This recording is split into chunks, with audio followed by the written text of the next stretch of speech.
Should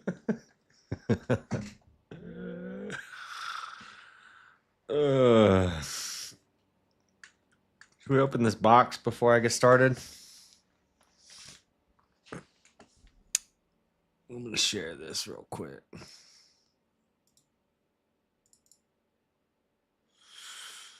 Oh,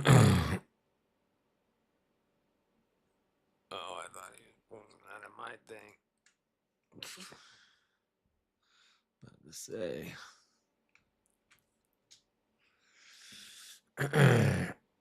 Do what I can, I ain't the man. I got the whole world in my hand.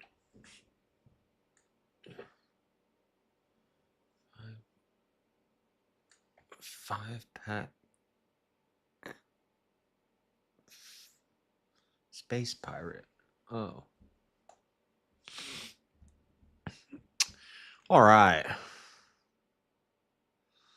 We rolling? We rolling. We right here. We're not going anywhere. We right here.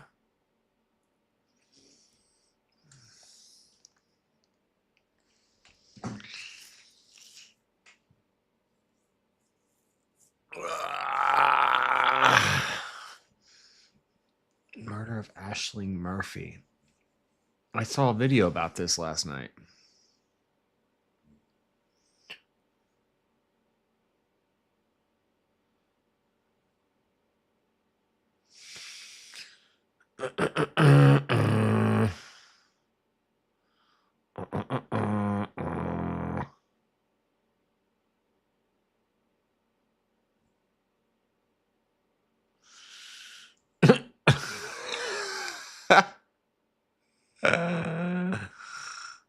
That's funny.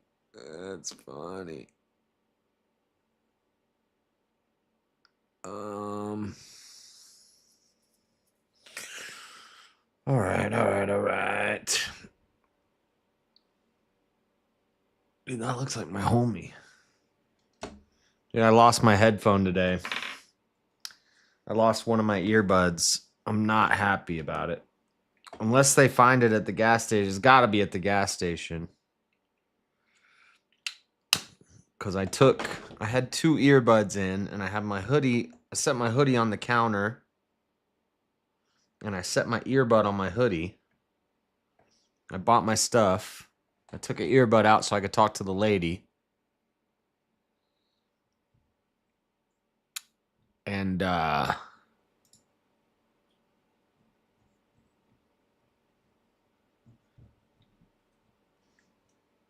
you doing, Echo? And then after I bought my stuff,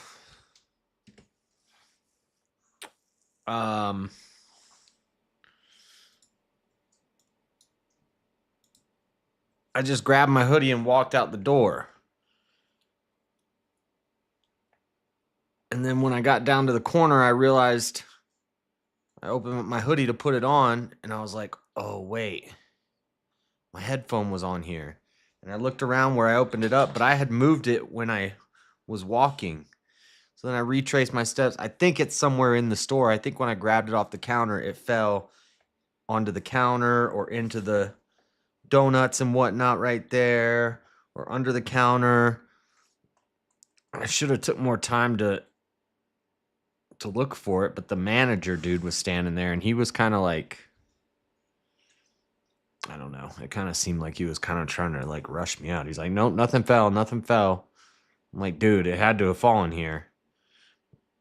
He's like, what about over there where you got your drinks from? Baja Blast. I said, no, I took it out when I got to the counter and set it on the counter. So it's got to be behind the counter, on the counter, under the counter, somewhere around the counter.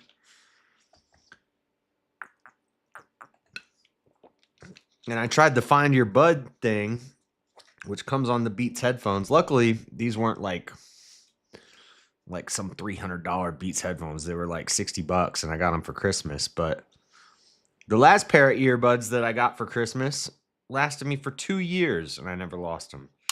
I've only had these for 4 months, but the skull candies I had,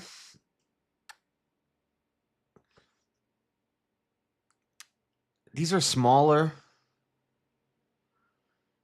which makes them easier to lose.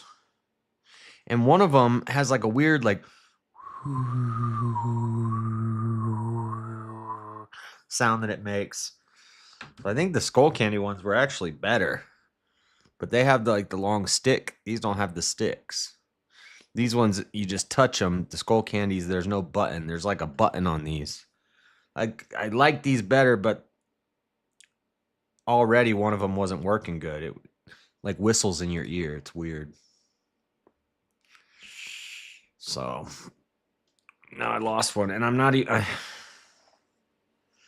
sure if I lost the good one or the bad one, because I think I fixed it, but it might break again. But I might have lost the bad one. It's fine. They still work with one earbud, and I usually only use one earbud. But the problem is when I'm working, when the one earbud goes dead, I put it in the charger, take the other one out, and put it in. Now, when one of them goes dead, I'm going to have to charge it. I still have my skull candies, though. I guess I'll just alternate between when this is charging, I'll put in a skull candy. Skull candies don't sound as good. Sound quality's better on this. Anyway, we're in the book of Samuel today. We're going to start the book of Samuel. And then maybe I'll do a little unboxing of this giant box at the end of the stream.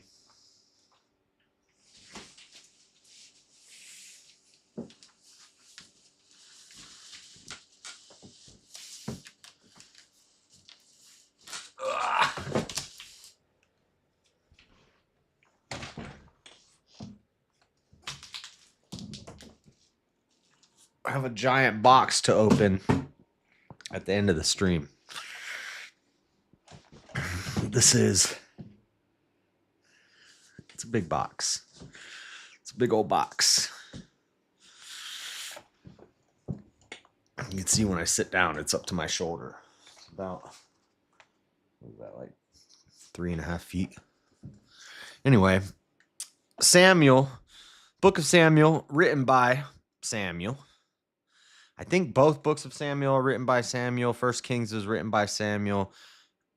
Somewhere in Kings, people say that it's written by one of Samuel's scribes. I think Nathan. I think, but I'm pretty sure all of First Samuel is written by Samuel. Writer and time. Author of 1 Samuel is traditionally attributed to Samuel, with Nathan and Gad completing later portions. Of 1 Samuel? Okay, see, I knew Nathan and Gad wrote some of Samuel, but I thought they didn't come in until 2 Samuel. Modern scholarship views the book as a composite text of various sources and authors, likely compiled during the Babylonian exile from 630 to 540 BC. The events within the book, which focus on the transition from the period of judges to the monarchy. Is it a monarchy or a theocracy?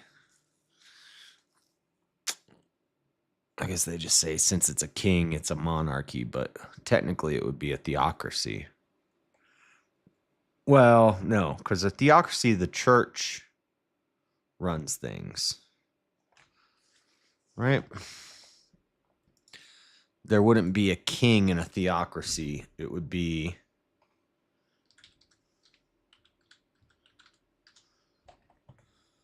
priests rule in the name of God. Commonwealth of Israel from the time of Moses until election of Saul as king is a theocracy. Oh, so Israel was a theocracy.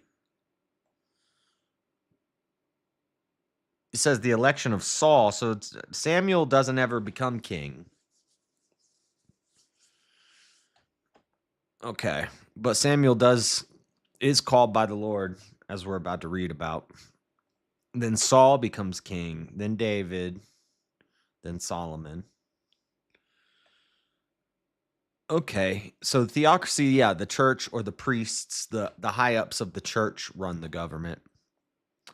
A monarchy, you have a king, and even if he's a man of God, it would still be a monarchy. I guess in that sense, I'm okay with monarchies, but it needs to be not a secular monarchy.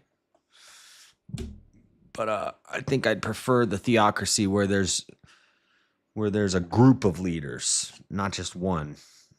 Then it makes it harder for them to fall prey to tyrannical power of one man, one king. If you have like a court of judges or a court of priests, the priests and the judges with a hierarchy. Of course, that didn't work so well for Israel. Actually, it did for a while. It was up and down. And I think that's any political system. You're going to have good times. You're going to have bad times. You're going to have ups and downs. It's going to be a roller coaster ride, you know? Hola, Shazzy. What's up? I saw you saw that short. You got to see the whole thing. I think I'm going to clip the whole segment from that episode. It's from when we were reading Judges 6-8. And for like that whole thing was like 20 minutes. And I want to go through and screen record all of it and make it into like a video. Cause that's just 3 minutes of like a 20-minute segment. We listened to it was wild. It was funny. The Urban Bible.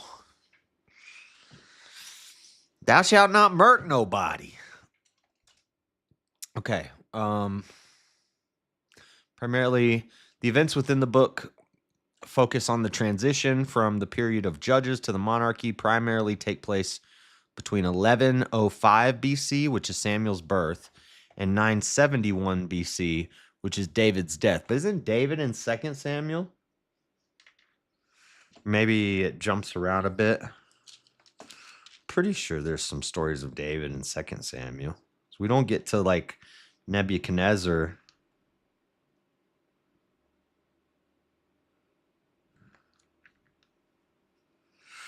and stuff like that until Kings. Yeah, David is in 2 Samuel.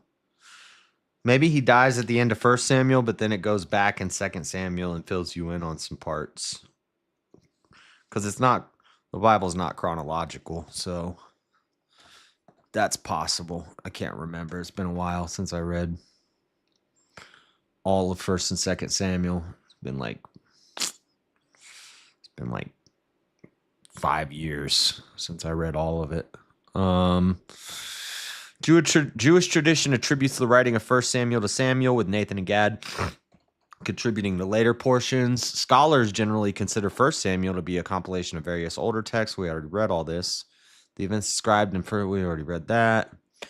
Deuteronomistic history. Many scholars believe 1 and 2 Samuel are part of a larger historical narrative that recounts Israel's history before exile, potentially compiled during the Babylonian exile. Prophetic sources. Others suggest that 1 and 2 Samuel may draw upon written records kept by prophets like Samuel, Nathan, and Gad. I think that's what I lean towards. That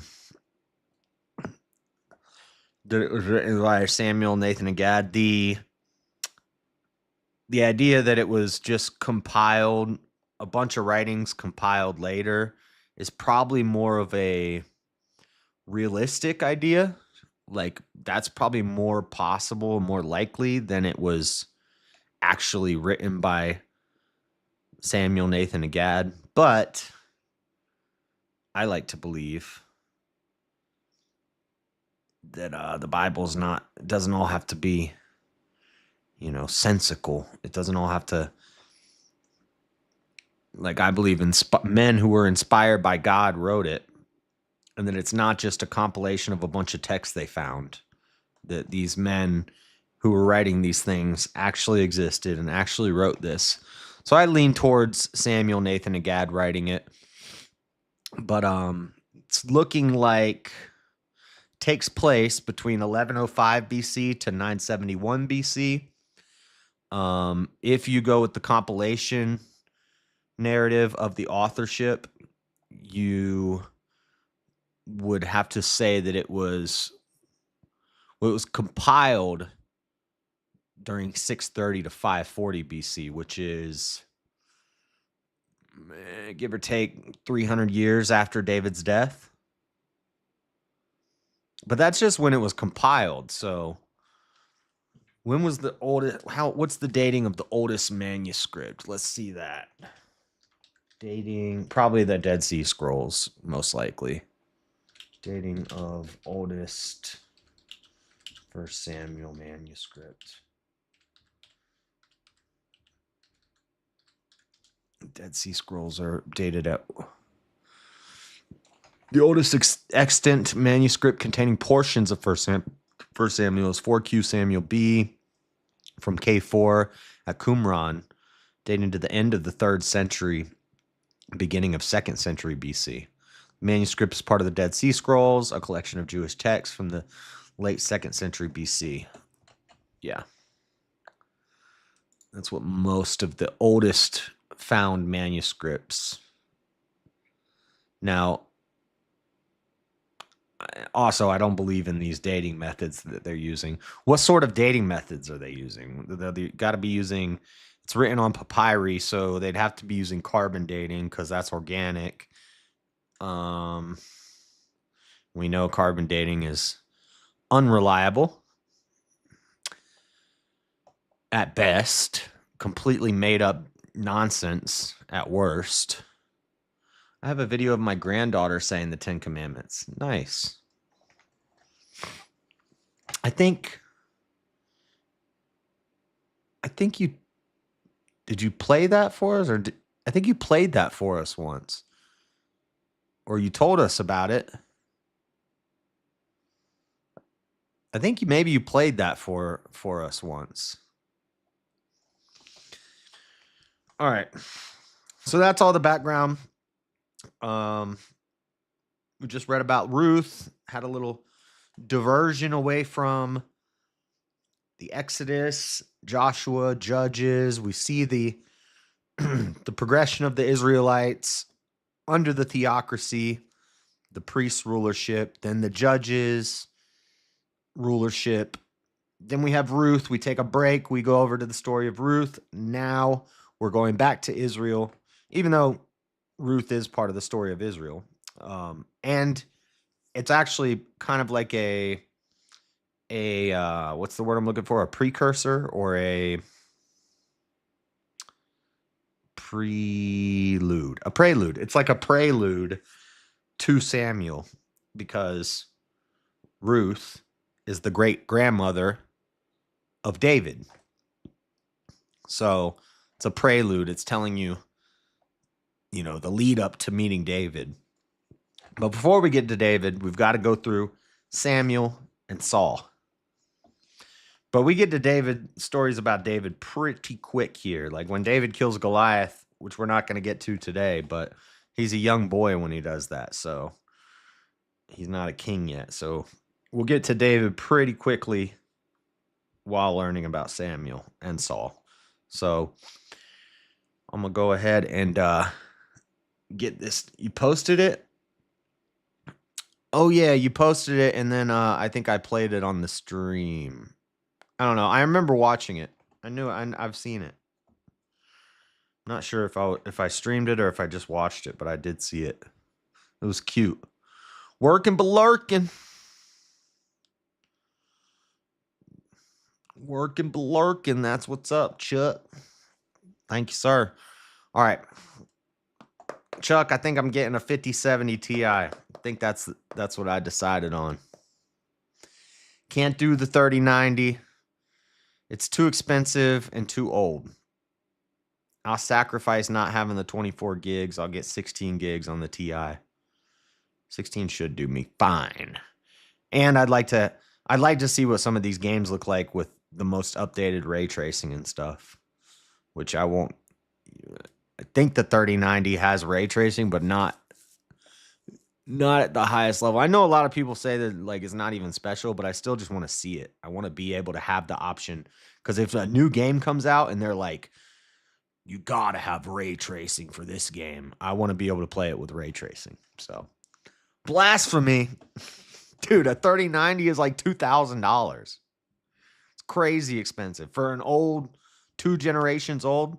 No, I could probably find a 4090 for the same price as a 3090. And I'd rather just get a 5070, do me just fine. And then I don't know, man. I've thought about saving a little longer cuz when I started building this computer, I didn't think that I would have it done until Christmas time. And then I was, you know, making that YouTube money for a bit there. It's slowing down now. That's all right. But now I'm going to have it done before July. So I could just wait till July and save up and get the 5080. But I would be really mad if I bought a 5080 and then they come out with a 5080 Super with 24 gigs. Oh, I'd be so mad. But I guess I could sell it back. But nah, I'm just going to go with the 5070 Ti. 16 gigs is fine. And then maybe in a year or two, I save up some money, prices drop, we get more stable power connections. I'll sell the 5070 and move up to a 5090. Something like that. I don't know. You just make lowball offers until someone gives in. Yeah, but I don't want a 30. I want a 50. I don't want a 30. I want a 50. Plus, I don't think I'll need 24 gigs. I would like to have 24 gigs, but I think I'll be fine with 16. I'm moving up from a 1060 Ti. So anything's going to be like, my mind's going to be blown. It's going to be a huge upgrade. If you wanted for a legit deal, I could lend you a 3070. Well, now you're throwing a wrench in all my plans, dude. Now you're throwing a wrench in all my plans. I'm just going to buy the 5070 Ti. That's very kind of you, though.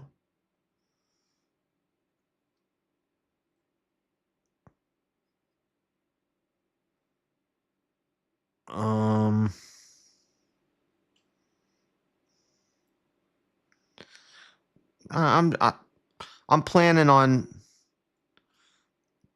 May is my 3 paycheck month where I get a whole paycheck that I could do whatever I want, an extra paycheck. May 20th. That paycheck, I can, because everything else is my budget, my savings, all that stuff is budgeted in to 2 paychecks a month. But May 20th, I get an extra paycheck that I can just spend on whatever. I'm just going to get the 5070 Ti. That's what I'm going to do. That's what I'm going to do. Gotta do it. Gotta do it. All right. Anyway, enough tech talk, enough nerd talk. But thank you for that offer. That makes me think, well, dang, if I do that, I could just save up longer, wait for prices to come down, and get like a 5090. 5090 though. If I could get a 5090 at MSRP, I would save up. I would do that. But Lord knows if I'm ever going to get a 5090 at MSRP, because 4090s are not even MSRP. 3090s are not MSRP. So what makes me think the 5090s are ever going to be MSRP? They're not. They're always going to be $3,000. And I can't justify dropping $3,000 on a graphics card. I just can't do it. The offer's there. I have 3 of them collecting dust. Eh.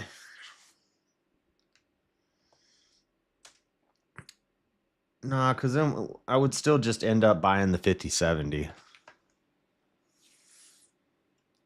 It would just make me maybe consider waiting for the 5080 Super. 90s are not coming down much for a long time because of AI. Yeah. Yeah. But like a 5080 Super was going to allegedly, if it's not just a rumor, is going to have 24 gigs on a 5080 Super. That'll be lit. But they say that might not happen till 2026, like mid 2026. What sort of tech device the Lord used? I think he just talks to him. Let's find out. The first book of Samuel, otherwise called the first book of Kings. Well, then how many kings are there? There's 4 kings: first kings, second kings, third kings, fourth kings. What do they call the first book of Kings then? What's the first book of Kings, otherwise called the third book of Kings?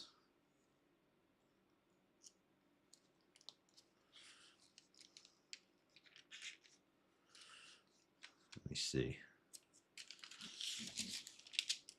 It is the first book of Kings, commonly called the third book of Kings.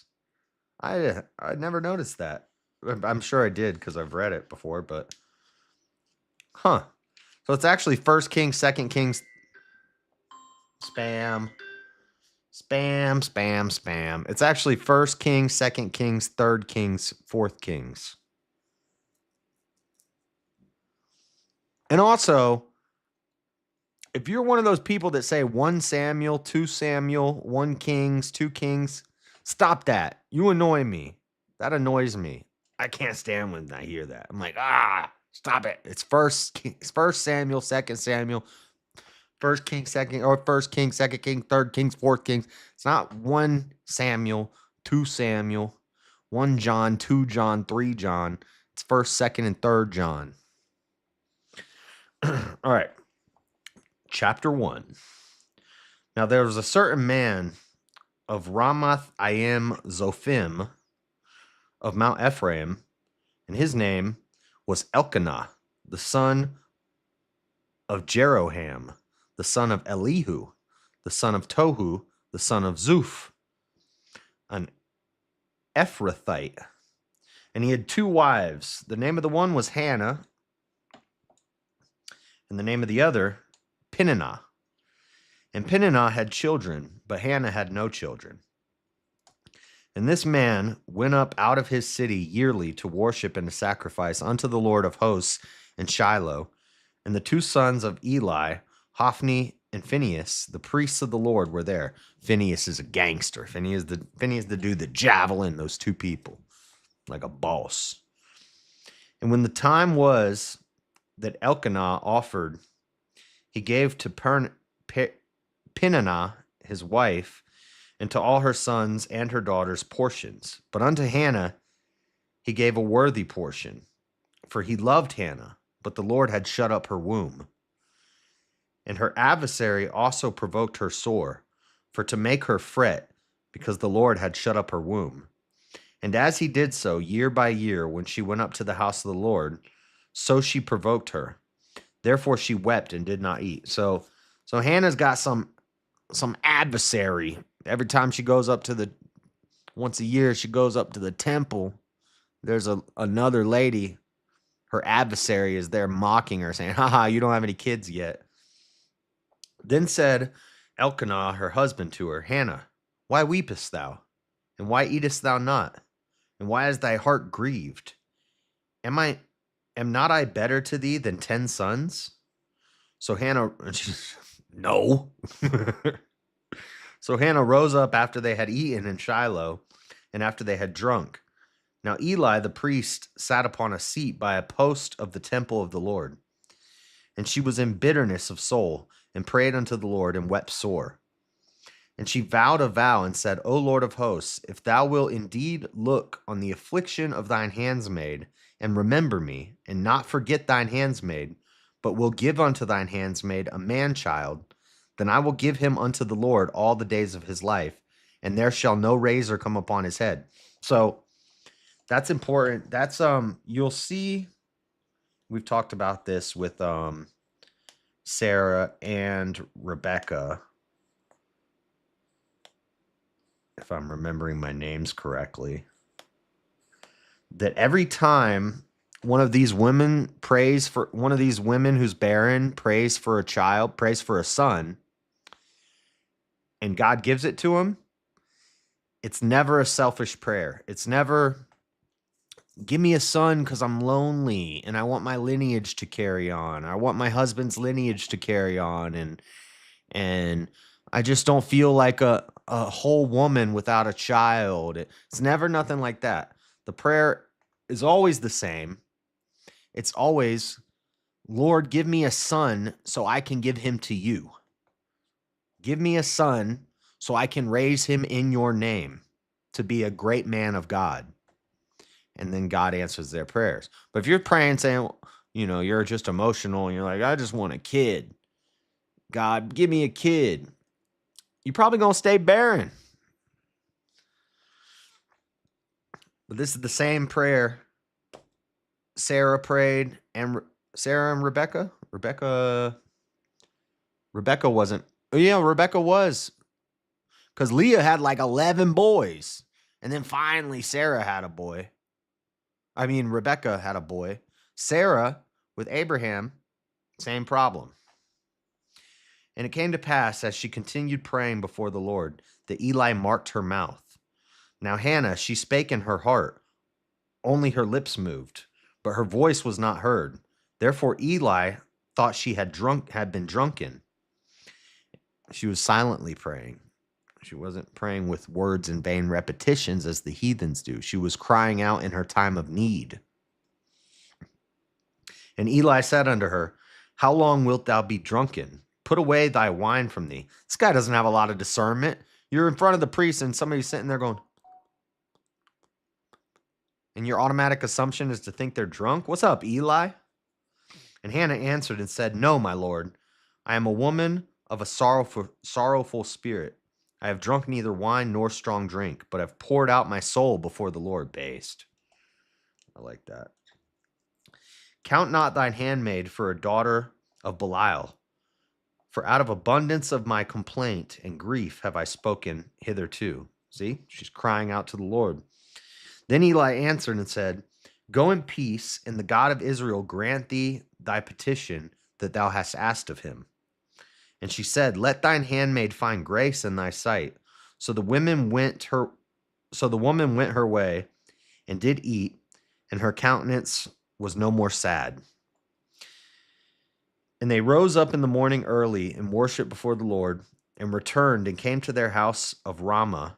And Elkanah knew Hannah his wife. He knew Hannah his wife. He knew her. You know what that means. He went in unto her. Elkanah knew Hannah. That doesn't mean he knew her. Of course he knows her. He knew her. You know what that means. Bow, bow, bow, bow. They got jiggy with it. Elkanah knew Hannah his wife, and the Lord remembered her. Wherefore it came to pass, when the time was come about, after Hannah had conceived, that she bare a son, and called his name Samuel, saying, because I have asked him of the Lord. So, as we have talked about before, when it says a name, and then it says a reason, the reason is the translation of the name. So, Samuel saying, because I have asked him of the Lord. So Samuel must mean requested by God or something like that. Look, there's a note here. Let's look at what the note says. 8. Asked of God. Yeah. So Samuel translates to asked of God. It means he became unto her. No, he went in unto her. Yeah. He went in unto her. Yep. That's what it means when it says he knew her. And the man Elkanah and all his house went up to offer unto the Lord the yearly sacrifice and his vow. But Hannah went not up, for she said unto her husband, I will not go up until the child be weaned. and then I will bring him, that he may appear before the Lord, and there abide forever. Also, she said a razor won't touch his head. So again, this is a Nazarene vow, um, just like Samson. And the mom knows that this is anyway.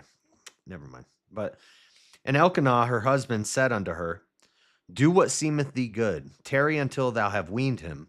Only the Lord establish his word. So the woman abode and gave her son suck until she weaned him. I mean, she was nursing him. She gave her son some suck. Dude, if you're a mom, if I ever have a wife and she has a kid and the kid is crying, I'm gonna be like, yo, give our son some suck. That's awesome. I like biblical language. And when she had weaned him, she took him up with her with 3 bullocks and 1 ephah of flour and a bottle of wine, and brought him unto the house of the Lord in Shiloh, and the child was young. And they slew a bullock and brought the child to Eli. And she said, O my Lord, lowercase l, she's talking to Eli. There's some dirty talk. No, it's not. It just sounds dirty to us, but I think it's gangster. Yo, get that baby some suck. That kid's hungry. It just sounds dirty. It's funny to me because it sounds dirty in nowadays language, but I think it's gangster. All right. And she said, O my Lord, as thy soul liveth, my Lord, I am the woman that stood by thee here praying unto the Lord, uppercase L. For this child I prayed, and the Lord hath given me my petition which I asked of him. Therefore also have I lent him to the Lord. As long as he liveth, he shall be lent to the Lord. And he worshiped the Lord there. And Hannah, chapter 2, and Hannah prayed and said, my heart rejoiceth in the Lord. Mine horn is exalted in the Lord. My mouth is enlarged over mine enemies, because I rejoice in thy salvation. There is none holy as the Lord, for there is none beside thee, neither is there any rock like our God. Talk no more so exceedingly proudly. Let not arrogancy come out of your mouth. For the Lord is a God of knowledge, and by him actions are weighed. The bows of the mighty men are broken, and they that stumble are girded with strength. They that were full have hired out themselves for bread, and they that were hungry ceased, so that the barren hath borne 7, and she that hath many children is waxed feeble. The Lord killeth and maketh alive. He bringeth down to the grave and bringeth up.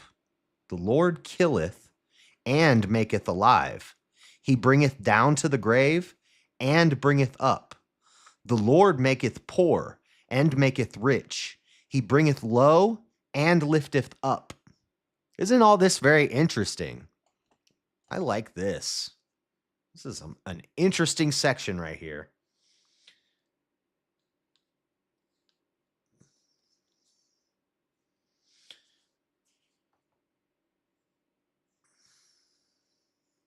The Lord is a God of knowledge, and by him actions are weighed. They that were full have hired out themselves for bread, and they that were hungry ceased, so that the barren hath borne 7, and she that hath many children is waxed feeble. The Lord killeth, and the Lord maketh alive. He bringeth down to the grave, and bringeth up. The Lord maketh poor, and maketh rich. He bringeth low, and lifteth up. He raiseth up the poor out of the dust, and lifteth up the beggar from the dunghill. I know all about that. I was the beggar on the dunghill. And I didn't free myself from that. I've tried explaining that to people, and they don't get it. Like people are like, well, JS, you changed your life. No, I didn't. No, I didn't. I didn't do anything to change my life. To set them among princes and to make them inherit the throne of glory. For the pillars of the earth are the Lord's, and he hath set the world upon them. He will keep the feet of his saints, and the wicked shall be silent in darkness. For by strength shall no man prevail. The adversaries of the Lord shall be broken to pieces, out of heaven shall he thunder upon them. The Lord shall judge the ends of the earth, and he shall give strength unto his king and exalt the horns of his anointed. I like that whole section there. I'm just going to highlight all of this for...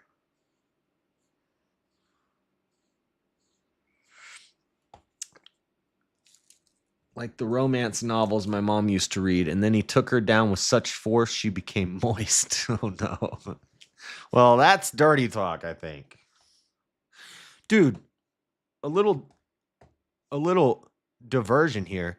There's a song on the radio. Oh, I'm not going to be able to think of how it goes, but it's like, make me water. Oh, make me sweat.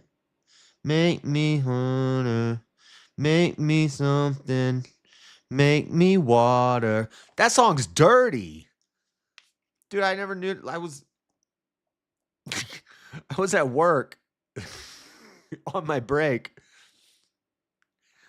and I'm listening to this song, and it's like, make me sweat, make me hotter, make me something, make me water. And I was like, whoa, whoa.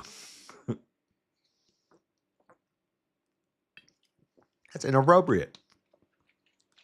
Children shouldn't be hearing that. And that's on the radio.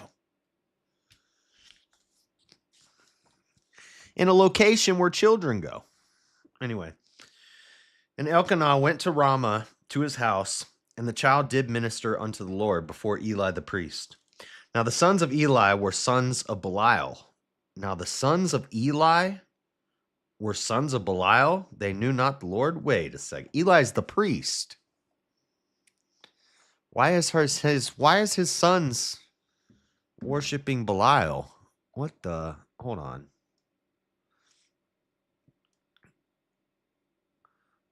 Well, I don't know about that place's radio.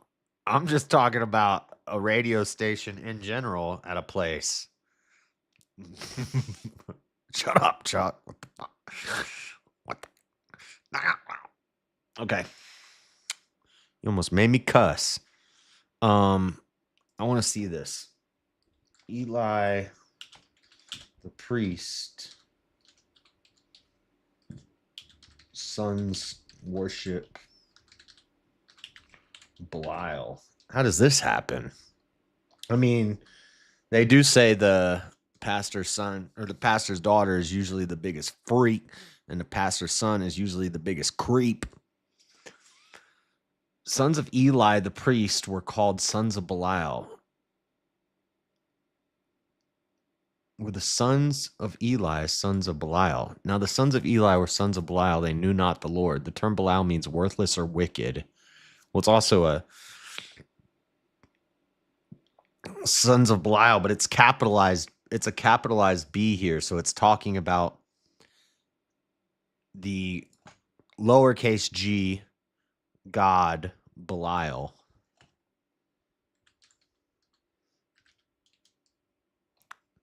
which is basically a fallen angel. It's a demon. Dude, this guy looks freaky. The worst Belial, the worst fallen angel. Belial's worse than Baal, or is Belial another name for Baal? No, because sometimes it mentions Baal and Belial. Belial is a term occurring in the Hebrew Old Testament, which later became personified as the devil. I don't...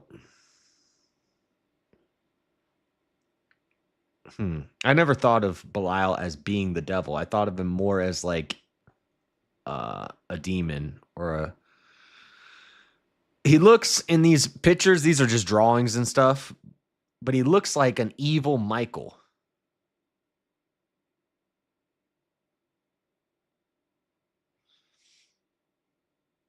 Personified as the devil.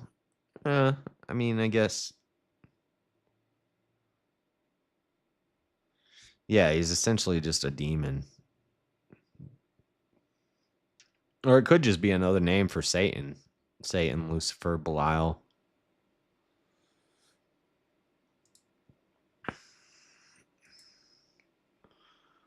What the? Yo, look at this picture on Wikipedia.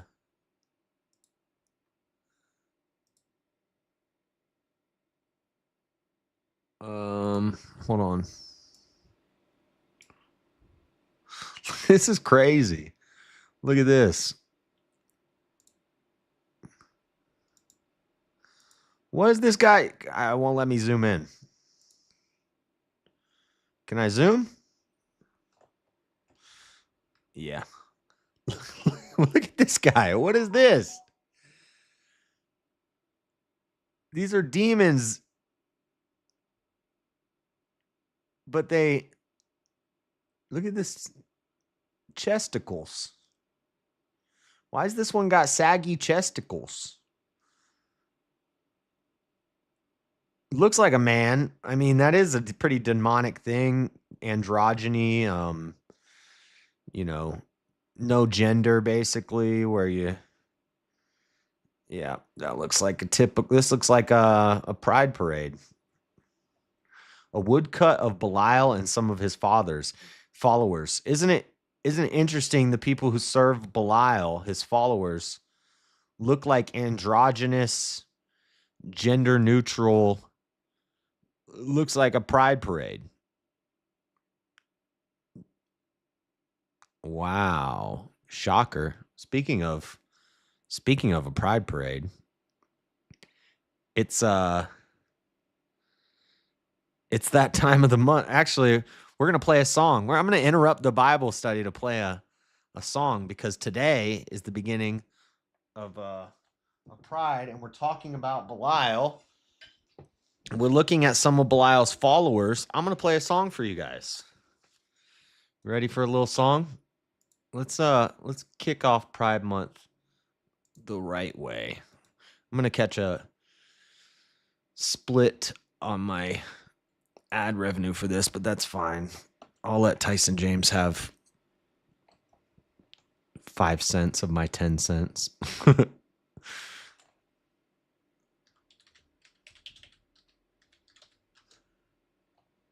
We're going to listen to a song.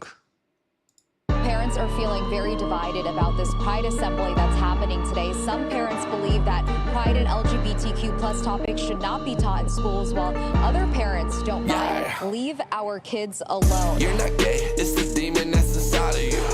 You weren't born that way, don't let it try to lie to you. I'ma tell the truth, don't act like I do not care. I'm trying to save you from hell, cause it is hot there. I wanna live the way I want, man, that's not fair. But if you go to hell, the love you seek is not there.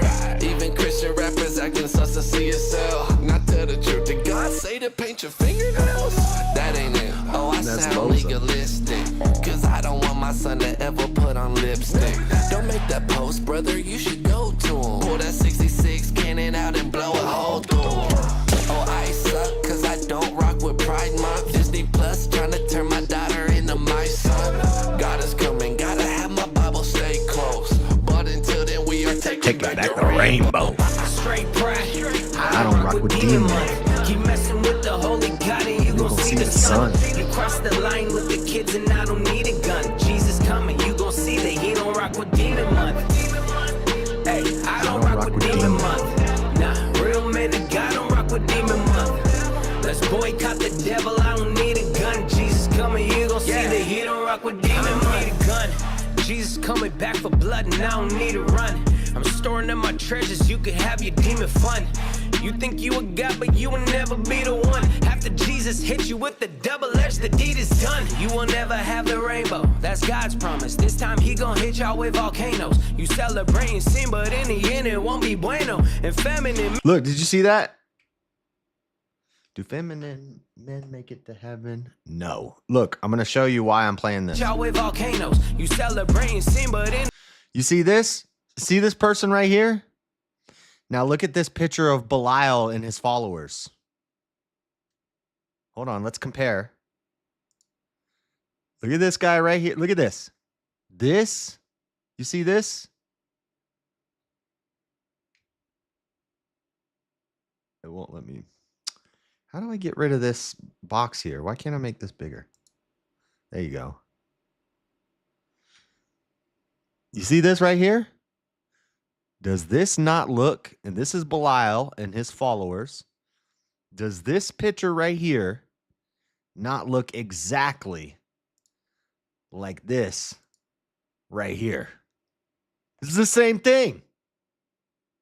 It's exactly the same thing. We're taking back the rainbow this year, ladies and gentlemen. Straight pride. I don't rock with Demon Month. And it won't be bueno, and feminine men don't make it because the Bible says so. Question: do homosexuals make it to heaven? No. Does mankind ever learn a lesson? No. Don't want to use it, but you know I got a weapon and it go boom boom. Clear the room, Second Amendment. That's bold. Look, everybody went woke, but I would never bend folk. LGBTQ gon' burn just like yo mama French toast. I'm 10 toast. And this the remnant season chunk. Jesus coming, you gon' see that he don't rock with Demon Month. Straight pride, I don't rock with Demon Month. Keep messing with the holy God and you gon' see the sun. You cross the line with the kids and I don't need a gun. Jesus coming, you gon' see that he don't rock with Demon Month. Hey, I don't rock with Demon Month. Nah, real men of God don't rock with Demon Month. Let's boycott the devil, I don't need a gun. Jesus coming, you gon' see that he don't rock with Demon Month.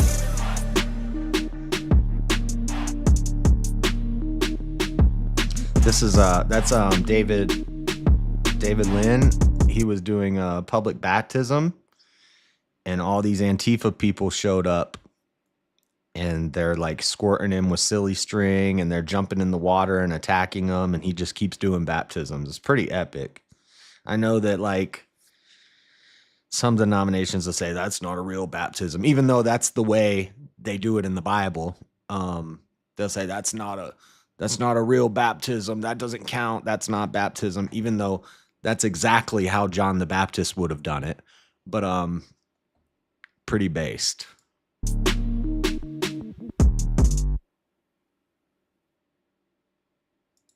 And they did it by a pride parade, which is probably maybe not a good idea. You're probably asking for you're probably kind of asking for that, and maybe it's just trying to make something go viral or something like that. But I think I like those, mass like at a lake, people going into the lake. That's what's depicted in the Bible. Not what we do nowadays in temples and churches and all that stuff. But anyway, or like we're about to see here in Samuel, an anointing with oil. Samuel gets anointed by oil. One thing else I wanted to show you real quick, why that song is called Demon Month. If you didn't know already, where's my paint?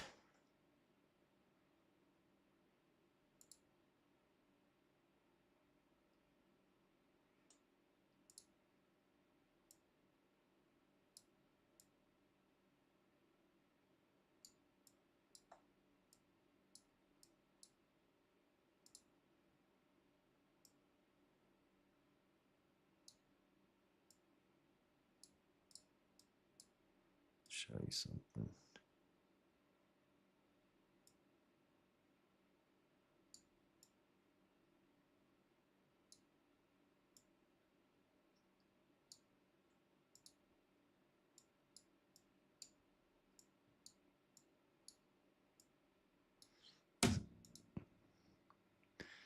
If you didn't know, Pride Month has demon right in the middle of it. Isn't that interesting? Isn't that interesting? Anyway, let's get back to I digress. We got a little diverted there. I forgot it was the first today. Okay. When's Demon Month? Right now. Started today. Right? Today's the beginning of Pride Month? Maybe I'm wrong.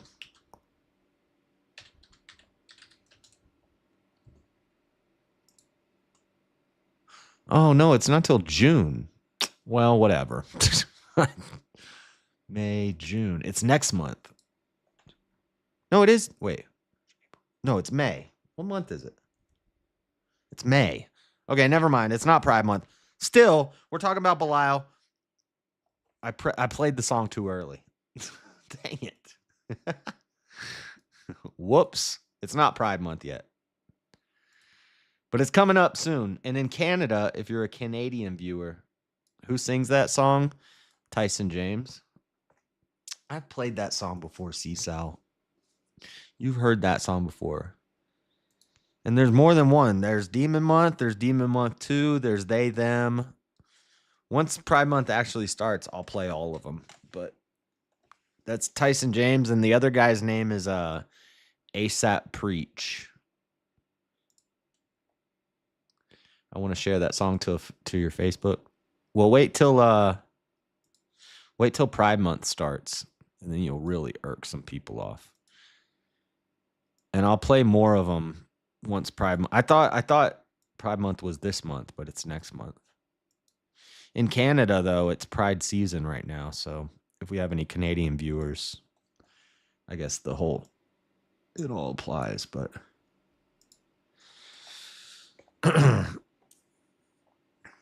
okay, this is not real. This is not real. This can't be real. Lil Wayne and Dax, Jesus Saves. This can't be real. The Shaq-a-Roni's back at Papa Hold on John's a with second, more guys. pepperonis and over a half a pound of cheese. So many orders, we had to staff up. I'm getting distracted. No, this is fake. Yeah. It's an AI Sometimes video. you fall just to find the floor is grace. Look up. He still loves you in your broken place. I was drowning in the dark, heavy with the chains. Yeah, that's not real. Anyway. I like that beat though. Anyway, let's get back to this. All right. And Elkanah went to Ramah to his house. This is verse 11, chapter 2. And the child did minister unto the Lord before Eli the priest. Now the sons of Eli were sons of Belial. They knew not the Lord. That's crazy. Eli is the main priest, and his sons are demon worshipers. And the priest's customs with the people was that when any man offered sacrifice, the priest's servants came while the flesh was in seething with a flesh hook of 3 teeth in his hand. And he stuck it into the pan or kettle or cauldron or pot. All that the flesh hook brought up, the priest took for himself.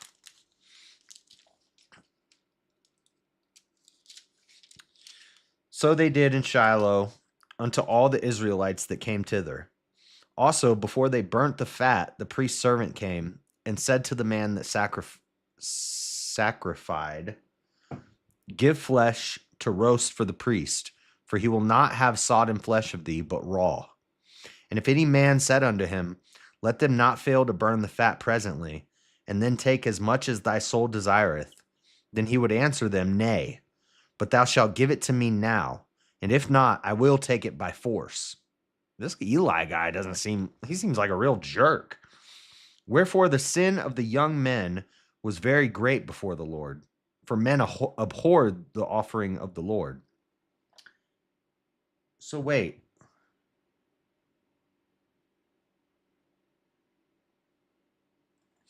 So his sons are doing this? His sons are taking stuff from the offering? Eli, get your kids in check. But Samuel ministered before the Lord, being a child girded with a linen ephod. Moreover, his mother made him a little coat and brought it to him from year to year, when she came up with her husband to offer the yearly sacrifice. And Eli blessed Elkanah and his wife and said, the Lord give thee seed of this woman for the loan which is lent to the Lord. And they went unto their own home. And the Lord visited Hannah, so that she conceived and bare 3 sons and 2 daughters. And the child Samuel grew before the Lord. Now Eli was very old and heard all that his sons did unto all Israel, and how they lay with the women that assembled at the door of the tabernacle of the congregation. Dude, get your sons in check, Eli. Eli's sons are stealing from the offerings, sleeping with the women while they're waiting outside the tabernacle. What the heck is this? These are Belial worshipers at the dang tabernacle. Eli, spare the rod, spoil the child. You need to smack these kids up. And he said unto them, Why do ye do such things? Why do ye such things? For I hear of your evil dealings by all this people. Nay, my sons, for it is no good report that I hear. Ye make the Lord's people to transgress. If one man sin against another, the judge shall judge him. But if a man sin against the Lord, who shall entreat for him? Notwithstanding, they hearkened not unto the voice of their father, because the Lord would slay them. The father should slay them. And the child Samuel grew on and was in favor both with the Lord and also with men. And there came a man of God unto Eli, and said unto him, Thus saith the Lord, Did I plainly appear unto the house of thy father when they were in Egypt in Pharaoh's house? And did I choose him out of all the tribes of Israel to be my priest, to offer upon mine altar, to burn incense, to wear an ephod before me? And did I give unto the house of thy father all the offerings made by fire of the children of Israel?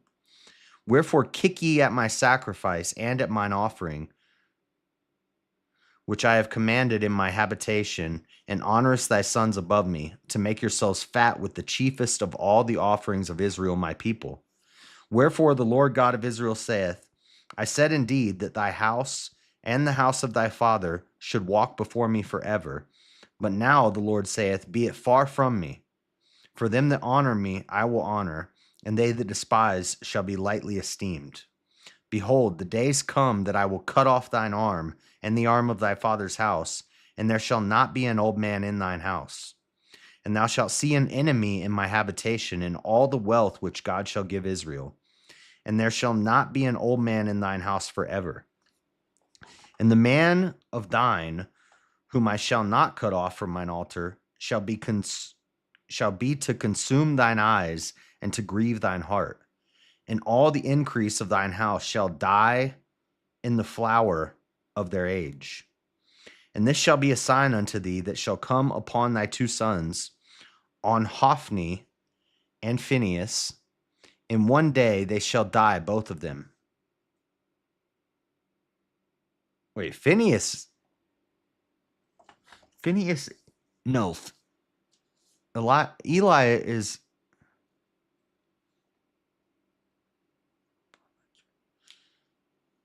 This is a different spelling of Phineas. This is not the same. I don't think this is the same Phineas that threw the javelin through the guy in the Amorite whore. This has to be a different Phineas. And I will raise me up a faithful priest that shall do according to that which is in mine heart and in my mind. I will raise me up a faithful priest that shall do according to that which is in mine heart and in my mind. And I will build him a sure house, and he shall walk before mine anointed forever.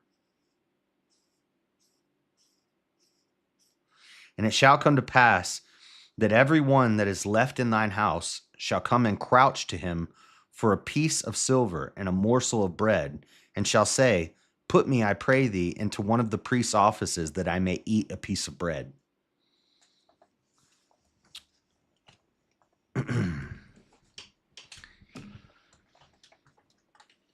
Want to share that? Oh, I already read that. Okay. Chapter 3. And the child Samuel ministered unto the Lord before Eli, and the words of the Lord was precious in those days. There was no open visions. There was no open vision. There was no open vision.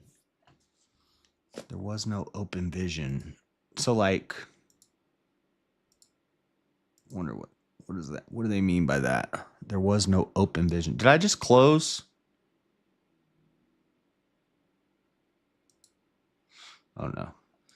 There was no open vision.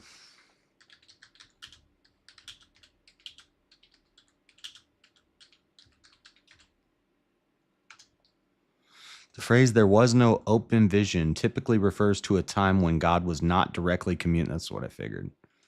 With people through prophets or visions. It signifies a period of scarcity of divine revelation and a lack of publicly recognized prophets. In essence, it meant that the word of the Lord was rare and not readily available through visions of direct communication. That's pretty much what I figured that it meant. It was a dark time. And the child, where was I? There was no open visions. And it came to pass at that time when Eli was laid down to his place, and his eyes began to wax dim, that he could not see. And ere the lamp of God went out in the temple of the Lord, where the ark of God was, and Samuel was laid down to sleep, that the Lord called Samuel, and he answered, "Here I am."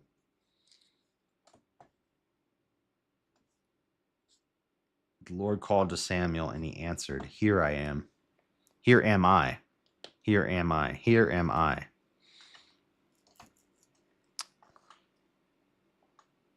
And he ran to Eli and said, "Here am I, for thou calledest me." And he said, "I called not. Lie down again." And he went and laid down.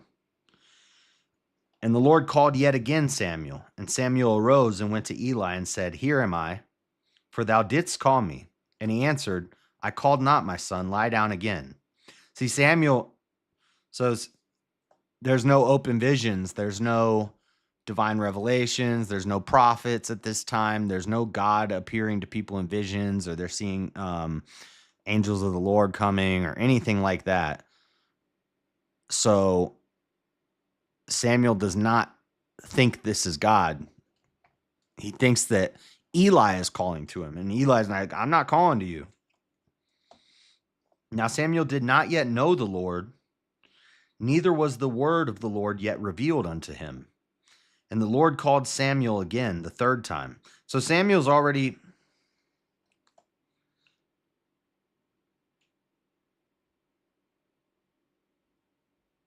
He ministered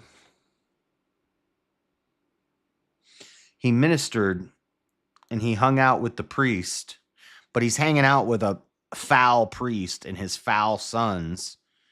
He's just trying to learn the scriptures. He's just intellectually growing up, being raised around them, and he's learning the scripture, but he doesn't yet know the Lord. Now he knows the Lord. Now he's about to meet the Lord. Samuel did not yet know the Lord, neither was the word of the Lord yet revealed unto him. And the Lord called Samuel again the third time. And he arose and went to Eli and said, "Here am I, for thou didst call me." And Eli perceived that the Lord had called the child. Therefore Eli said unto Samuel, "Go, lie down, and it shall be, if he call thee, that thou shalt say, Speak, Lord, for thy servant heareth." So Samuel went and lay down in his place. And the Lord came and stood and called as at other times, "Samuel, Samuel." Then Samuel answered, "Speak, for thy servant heareth."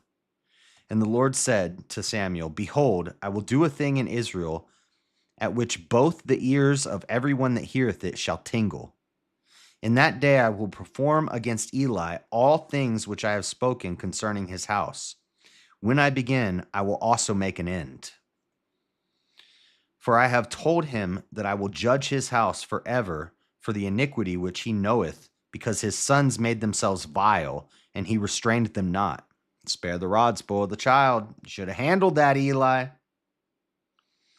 And therefore I have sworn unto the house of Eli that the iniquity of Eli's house shall not be purged with sacrifice nor offering forever." And Samuel lay until the morning and opened the doors of the house of the Lord, and Samuel feared to show Eli the vision. Yeah, you got to go tell your teacher that God's about to wipe out him and his whole family. Your whole family's going down, Eli. Then Eli called Samuel and said, "Samuel, my son." And he answered, Here am I. And he said, What is the thing that the Lord hath said unto thee? I pray thee, hide it not from me. God do so to thee, and more also, if thou hide any things from me of all the things that he said unto thee. And Samuel told him every whit, and he hid nothing from him. And he said, It is the Lord. Let him do what seemeth him good. Mm.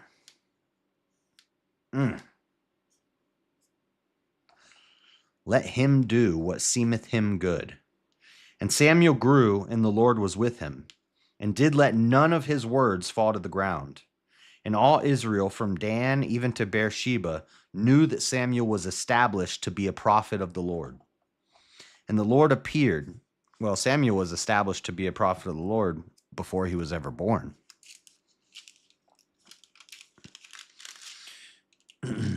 Established to be, but now the people know because it's been revealed to them.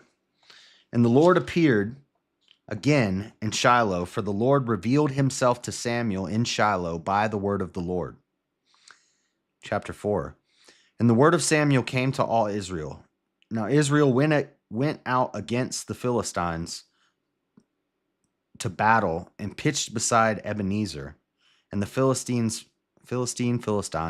tomato. And the Philistines pitched in Aphek. And the Philistines put themselves in array against Israel. And when they joined battle, Israel was smitten before the Philistines, and they slew of the army in the field about 4,000 men. This is Eli's about to die. And when the people were come into the camp, the elders of Israel said, Wherefore hath the Lord smitten us today before the Philistines? Let us fetch the ark of the covenant of the Lord out of Shiloh unto us, that when it cometh among us, it may save us out of the hand of our enemies. So the people went to Shiloh, that they might bring from thence the ark of the covenant. When's the story of you still here, Seesaw? When does the story of the guys dropping the ark and then they reach out to catch it and they get killed, they get struck down? I think they get struck by lightning. I can't remember. When does that happen? Is that in Kings? Or is that in Samuel? Maybe it's in Chronicles. I wonder if Chronicles is called the 5th and 6th book of Kings.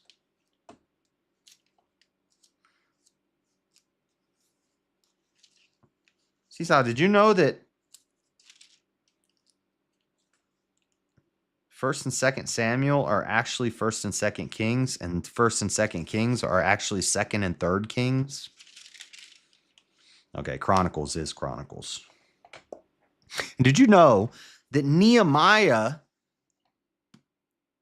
is actually Ezra 2 in the I think I understood this right. I was listening to something last night about the canon. And I think because there's Ezra 1, 2, 3, and 4. Some Bible, some canons have Ezra 1 and 2. Some canons have Ezra 1, 2, and 3. Some canons have Ezra 1, 2, 3, and 4. But I heard last night that Ezra 2 is Nehemiah. Because I've said before, I never read Ezra 2 or 3 or 4. But I have read Nehemiah. And I think they're the same book, just with different names and different versions of the Bible. If I understood what I heard last night correctly. Anyway. May save us out of the hand of our enemies. So they're asking for the Ark of the Covenant. So the people went to Shiloh that they might bring from thence the Ark of the Covenant of the Lord of hosts, which dwelleth between the cherubims. And the 2 sons of Eli, Hophni and Phinehas, were there with the Ark of the Covenant of God. I want to look something up real quick, because I've talked about repeatedly how based Phinehas is. And if this is the same Phinehas, is Eli's son Phinehas the same Phinehas When does that happen? That happens in Numbers. What book does the story of Phineas throwing the javelin happen? Was that in Numbers or Deuteronomy?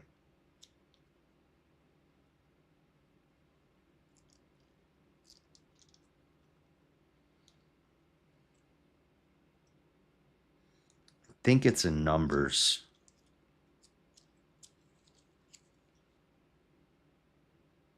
Yeah. Yeah. It's after Balaam. Looks like Numbers 26, 7.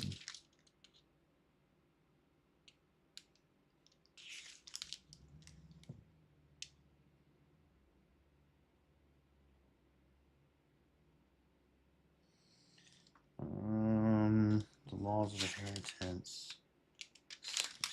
Balaam bless Israel. Israel turns to idolatry.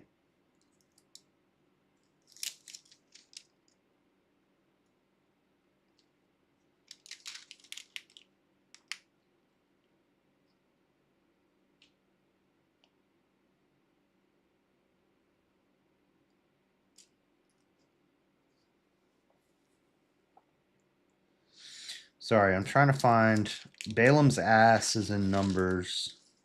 And I think the story of Phineas happens somewhere in there. So is Eli's son Phineas the same Phineas from Numbers? Let's try that. No, Eli's son Phineas and Phineas, the son of Eleazar from Numbers, are not the. Okay, whew. I didn't think so. It wouldn't make sense because this is way later. Yeah, of course. Why am I? I'm just like,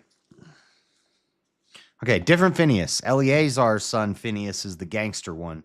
This Phineas is a real jerk, and God's about to handle that. Where was I?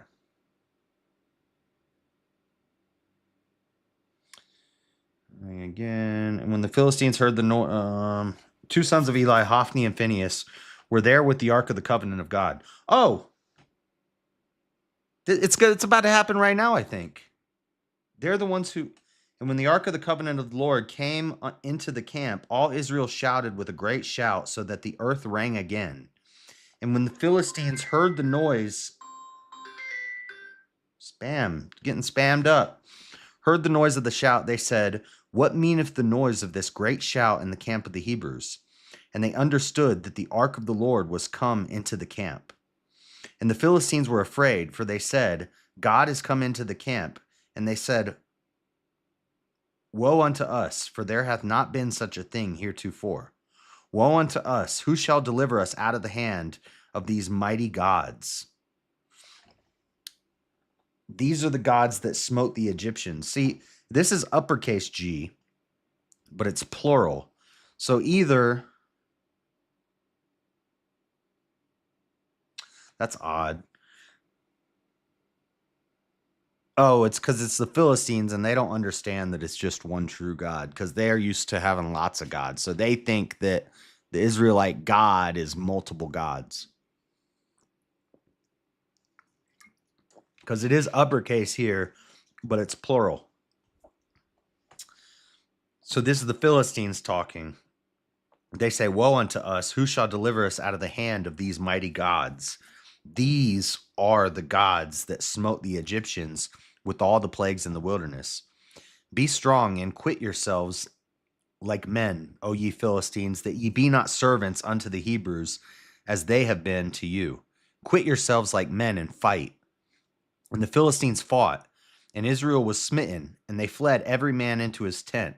And there was a very great slaughter, for there fell of Israel 30,000 footmen. And the ark of God was taken, and the two sons of Eli, Hophni and Phinehas, were slain. And there ran a man of Benjamin out of the army, and came to Shiloh the same day with his clothes rent and with earth upon his head. And when he came, lo, Eli sat upon a seat by the wayside watching, for his heart trembled for the ark of God. And when the man came into the city and told it, all the city cried out. And when Eli heard the noise of the crying, he said, "What meaneth the noise of this tumult?" And the man came in hastily and told Eli. Now Eli was 98 years old, and his eyes were dim that he could not see. And the man said unto Eli, I am he that came out of the army, and I fled today out of the army. And he said, What is there done, my son? And the messenger answered and said, Israel is fled before the Philistines, and there hath been also a great slaughter among the people. And thy 2 sons also, Hophni and Phinehas, are dead, and the ark of God is taken. Uh-oh. And it came to pass when he made mention of the ark of God that he fell from off the seat backward by the side of the gate, and his neck brake, and he died. For he was an old man and heavy, and he had judged Israel 40 years. So Eli was a judge. What is Eli, the 13th judge? And his daughter-in-law, Phinehas' wife, was with child, near to be delivered. And when she heard the tidings that the ark of God was taken, and that her father-in-law and her husband were dead, she bowed herself and travailed, for her pains came upon her. And about the time of her death, the women that stood by her said unto her, Fear not, for thou hast borne a son. But she answered not, neither did she regard it. And she named the child Ichabod, saying, The glory is departed from Israel, because the ark of God was taken, and because of her father-in-law and her husband. And she said, The glory is departed from Israel, for the ark of God is taken. So did she die? Did Ichabod's mom die giving birth? I think that's what I'm reading. Is Ichabod Saul?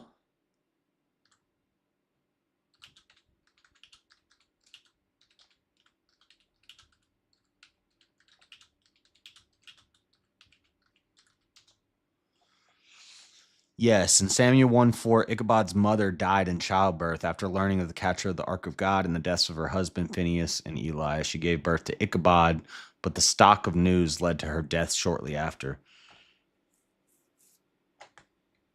Ichabod, mother of Ichabod, wife of a wicked priest.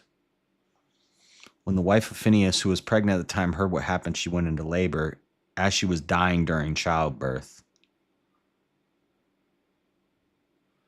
Poor Ichabod. His mom's dead, his grandpa's dead, his dad's dead, his uncle's dead. Everybody dead. Everybody dead. Everybody in Israel dead. 30,000 men died. Should have learned your lesson 1,000 times by now, Israel. Let's do chapter 5. These are kind of short chapters, so we might...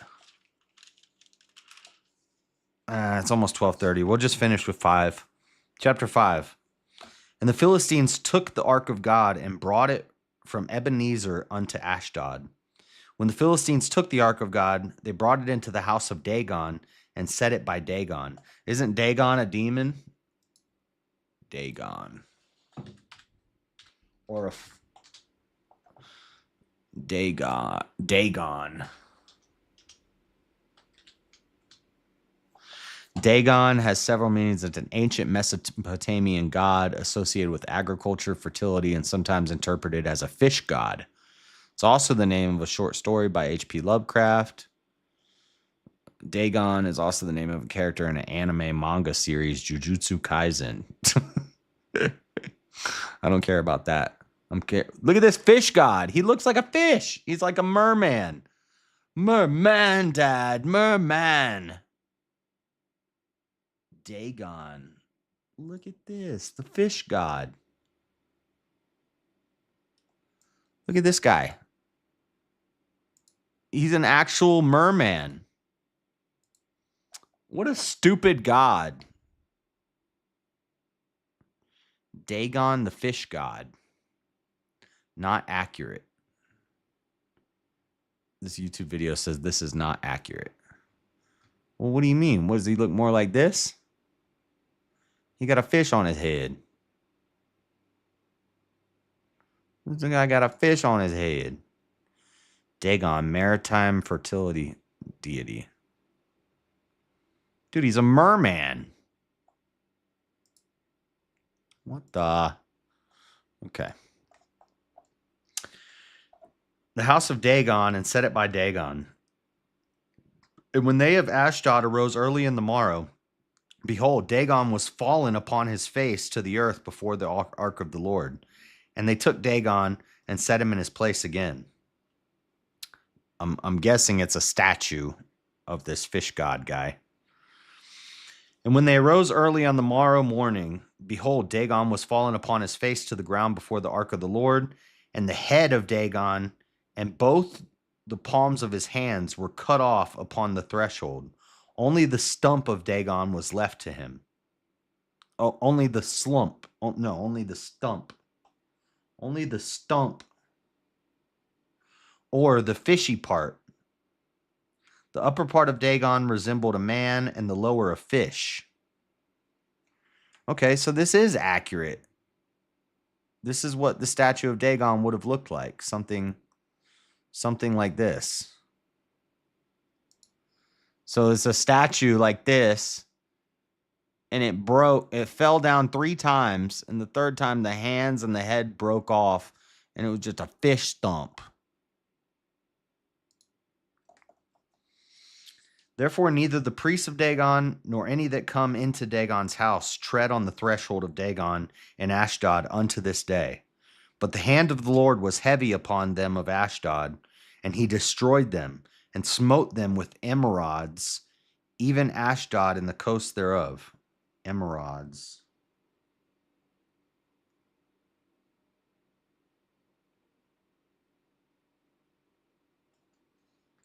Emerods. What's an emerald?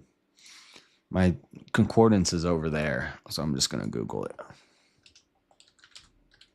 I still use my concordance. I just, it takes too long to look stuff up when I'm doing this. It's quicker to just Google it, but I still do use that thing a lot.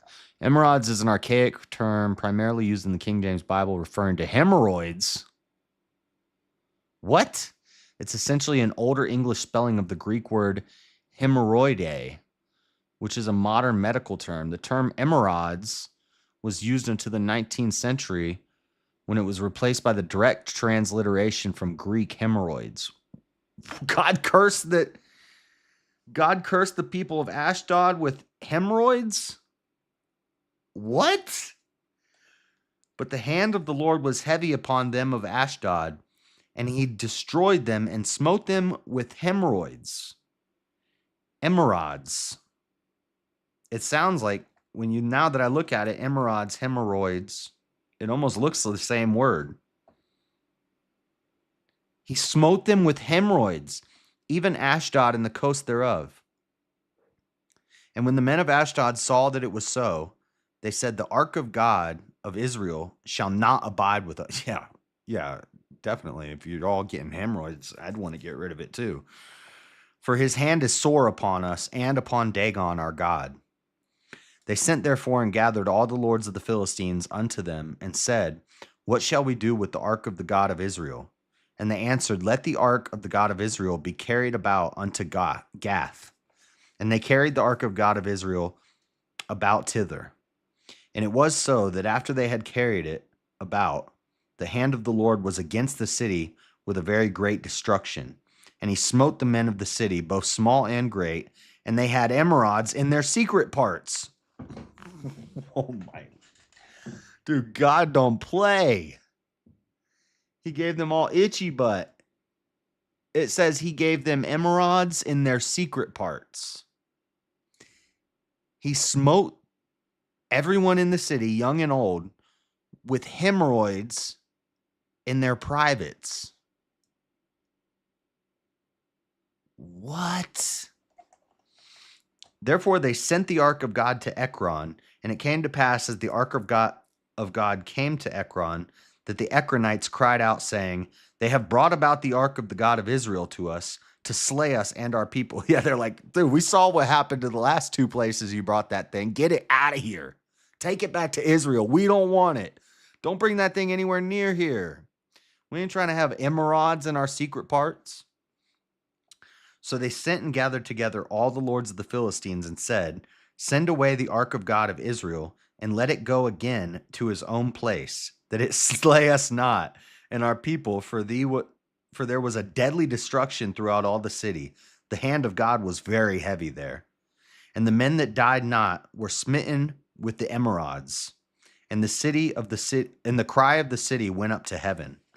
Dude, that's crazy. I told you, 1 Samuel. See, we're gonna get a lot of cool stories out of 1 Samuel. It slows down once we get to Kings. There's still cool stories in Kings too, but Kings, you start getting a lot of begats for a while at some parts. That's why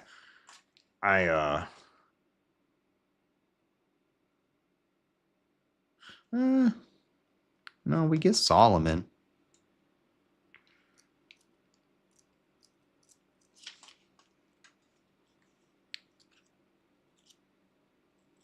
It's gonna stay pretty hyphy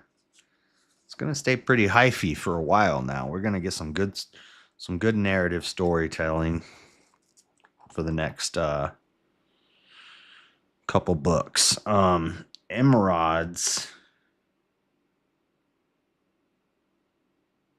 Hemorrhoids. That's crazy.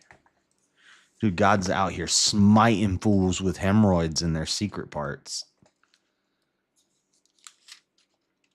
I couldn't make this up, you know? You'd be like, oh, you're not allowed to do self-interpretations and self-exegesis. I'm not doing exegesis. I'm just reading it. It says what it says. He smote 2 cities, all the men young and old, with hemorrhoids in their secret parts. It is what it is. I don't know how else you can exegete that.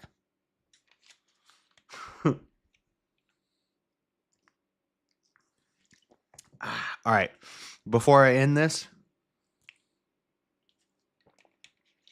that's 5 chapters. How many chapters is in 1 Samuel? They're short chapters. Like that. Felt pretty quick. And they're entertaining chapters too. So, well, we got 30 chapters. 31 chapters. 31 chapters in 1 Samuel. Which is to say 1 Kings. All right. Before I go, let's open this box and look at this. We're not going to do a full unboxing until I build the computer. Then we're actually going to unbox all this stuff, but we're unboxing the box to get to the box. Because this is just the outer box. There's another box within this box. In that box over there,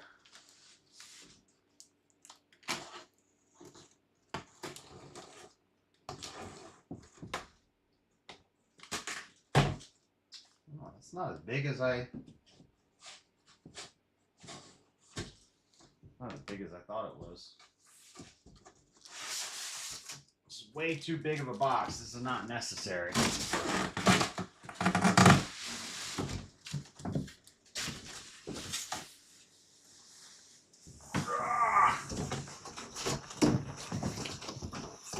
A giant box with another giant box inside of it. This box we're not going to open. This is the... Oh, shoot. I'm going to catch my carpet on fire. This is the new primary monitor. This is a 32-inch 1440 pixel. So 2K. It's not 4K. But that's okay because I'm only gonna have a 5070, so I don't need 4K. but it's better than 1080. And it's curved. It's a curved. Supposed to be curved.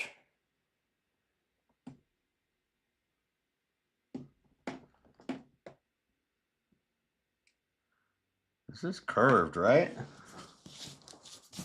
Now I kind of want to open it because it doesn't look curved from the box.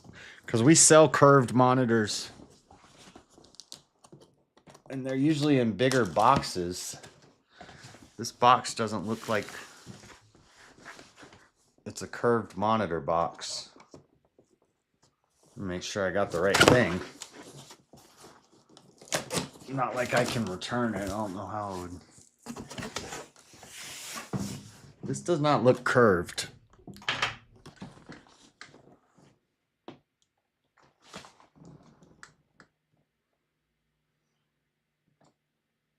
It's supposed to be curved.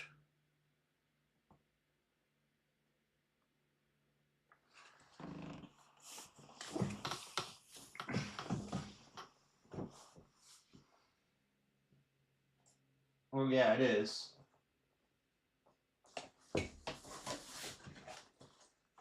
Yeah, it is curved. It's a curved monitor. It's a 32-inch curved 2K monitor. So think big. So that's going to be the main monitor right here.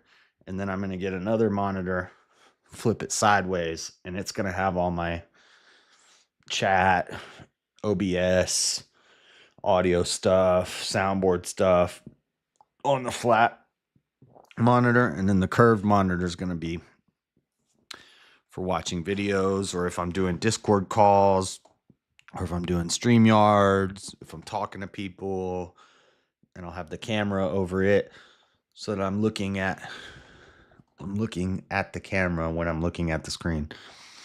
And I'll actually have a third monitor because this monitor that I'm looking at right now, so all this stuff that's on this monitor, my chat and all that stuff is going to be right here.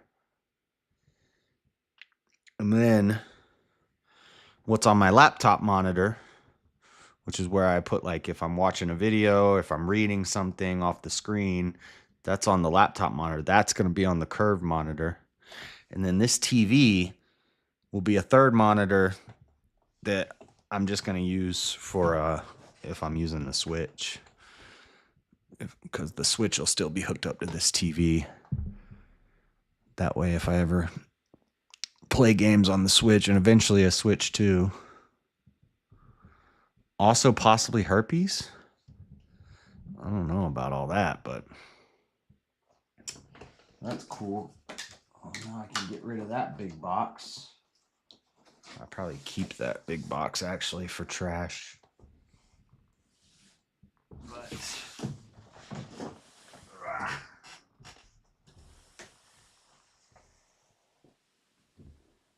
we almost have everything. All we need now, my paycheck in 2 weeks, or no, not 2 weeks. I get paid on Tuesday, this coming Tuesday. The check this Tuesday, I'm going to get the second monitor in Windows. And then May 20th, I'm going to get the graphics card. So we'll be building the computer before the end of this month. Less than a month from the build date. 5070 is going to be screaming trying to crank out that many frames on 3 monitors. I don't think so. You think? The game will only be on one monitor. Maybe I won't. Can I hook a Switch up to a... I don't really need 3 monitors. This monitor is like a TV. This is an old TV. And I won't even really be using this except for if I'm playing the Switch. And if I'm playing the Switch, it doesn't use the graphics card. it goes to the TV. It goes to the Elgato, which then goes to the TV. It goes from the TV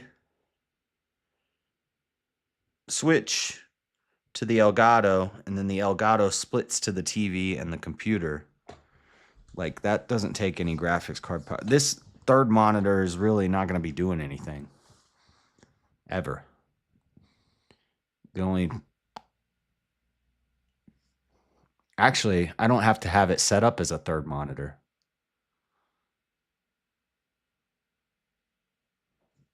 Yeah, it really will. It's really only going to be 2 monitors. It's going to be 2 monitors for the computer. And then this TV is just for when I play Switch. So yeah, actually it will only be 2. You're right. You need 4 monitors. No, I'm only going to have 2 monitors. The TV is not actually going to be a third monitor. It's just going to be a TV for the Switch.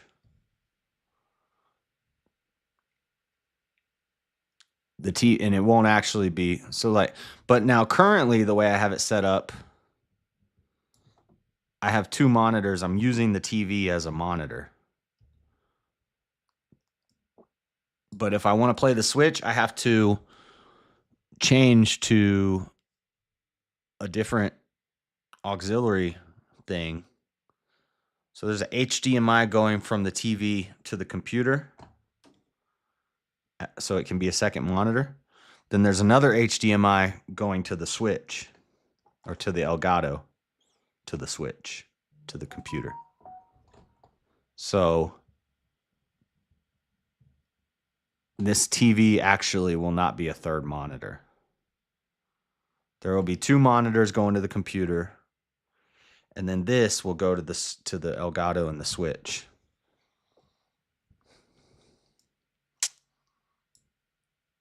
I could have it as a third monitor, but if you think that that would be a problem for a 5070, then I won't do that. This is not 1440 though. This is like, I don't even know what this TV is. This TV's from like, I don't know how old this TV is, but I don't even know if it's 1080. This TV's old.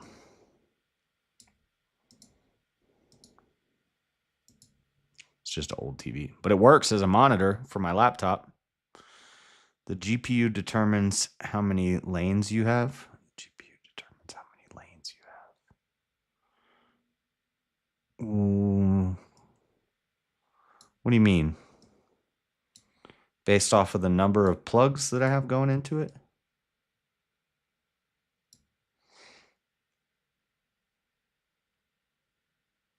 Yeah, but I think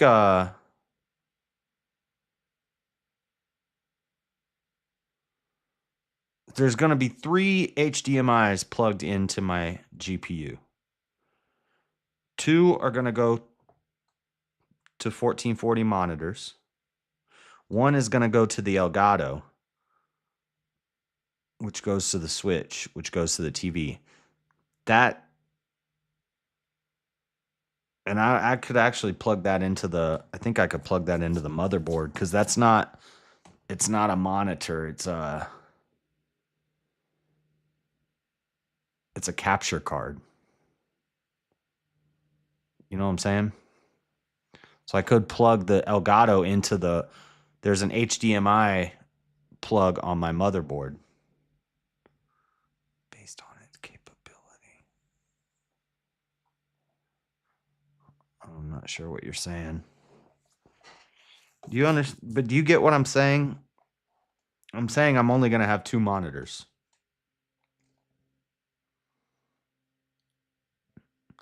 The TV will be hooked up to the computer, but it won't be a third monitor. The only reason the TV's here is so I can play like Mario or whatever I play on the Switch. Zelda. Eventually I'll get a Switch 2, but it won't function as a monitor.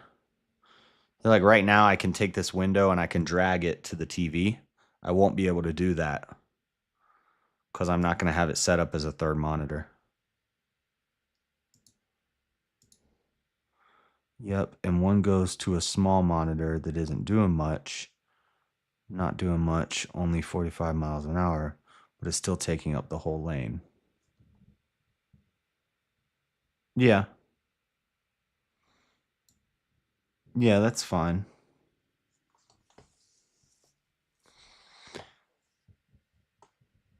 But it's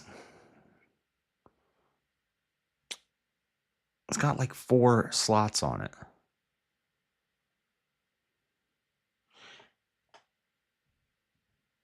It's got like 4 HDMI slots on the 5070. I'm only going to be using 2 of them. Quit stressing. It's going to be fine. It's going to be fine.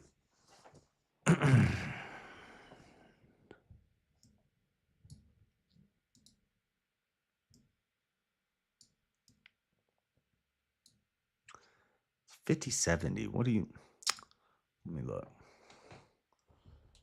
5070 Ti dual 1440 monitors.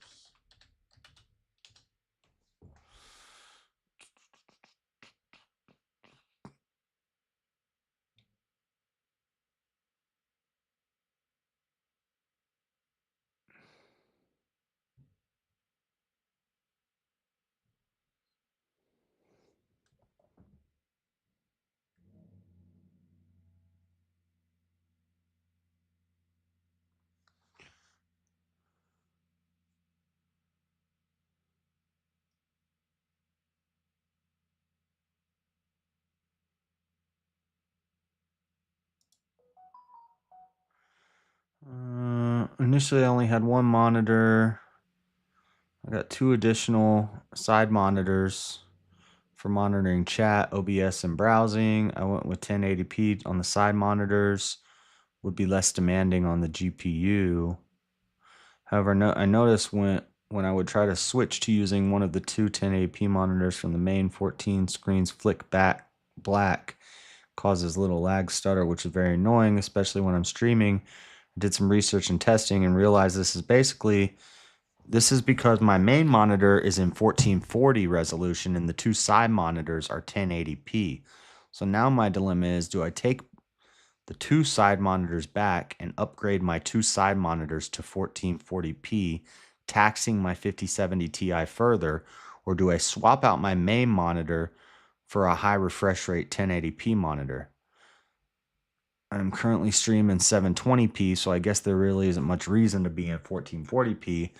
If I do go to 1080p, I've been looking at... See, but he's got 3 monitors. I'm only going to have 2.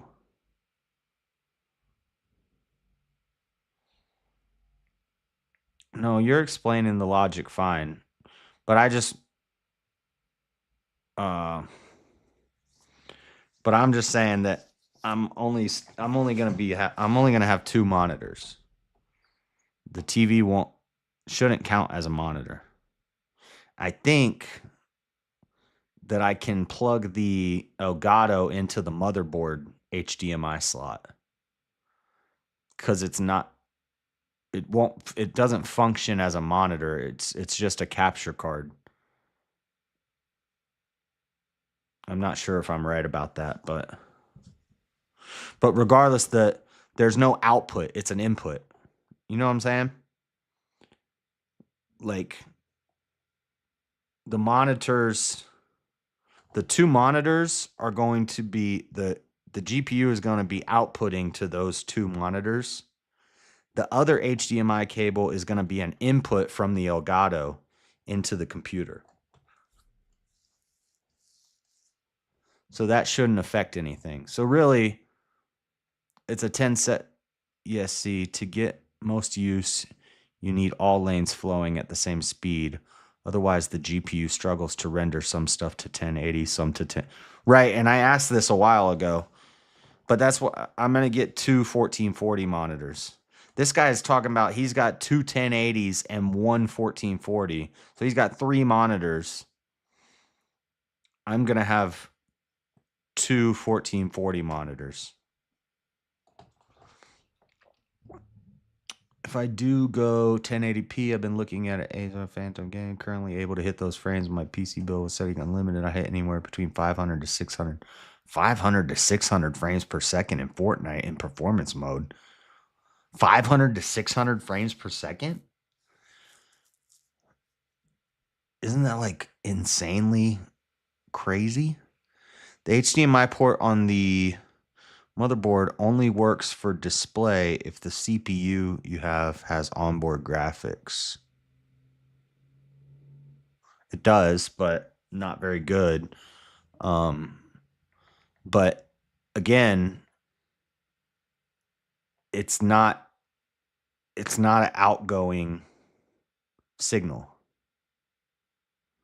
So that it's from the Elgato. Do you know about capture cards?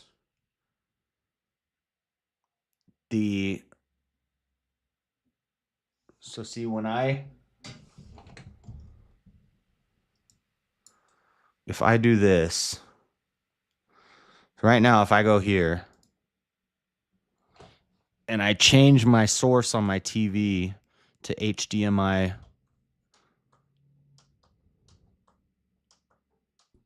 I don't even have to change the source, but it's going to run in the background. But when I turn my switch on, so this right now, there's an HDMI plugged into my laptop that's a capture card. So this is an input. The computer's not... The game you're seeing right now on my screen is from the switch, which is going to the TV, which goes into the computer. Does that make sense? Yes, capture card goes in between to capture the signal for streaming purposes. Right. But so it's not an input, or it's not an output. It shouldn't have any effect. It shouldn't have any effect on the graphics card because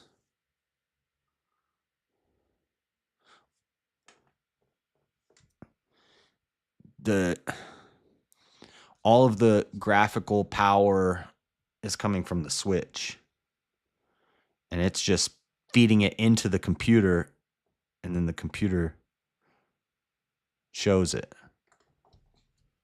I don't know.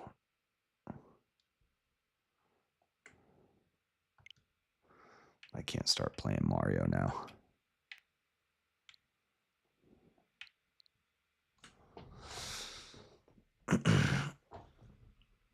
I mean, I guess because they still have to render it onto the screen. But see, I could have all of this stuff over here. And even if this TV wasn't being used as a second monitor, if I switch, I can watch my Switch on my TV. I don't know if I'm making any sense. Just a quick one. Quick one. What up, King? Quick chair. Chair quick, quick chair. I don't know if I'm explaining what I'm saying right. I think I'm going to be okay, though. Can you plug a capture card?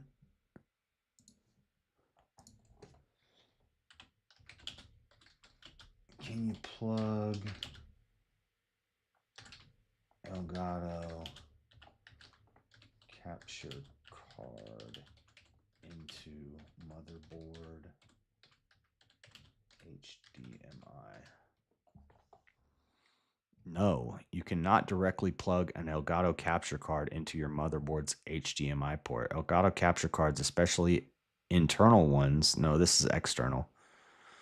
HD60 Pro. This is an HD60, but it's not internal. Typically connect to your PC motherboard via a PCIe slot. Capture card then has its own HDMI input and output ports for connecting your video source and monitor. You're not answering my question. This is an external It's not an internal capture card. Is it okay to plug HDMI into the motherboard?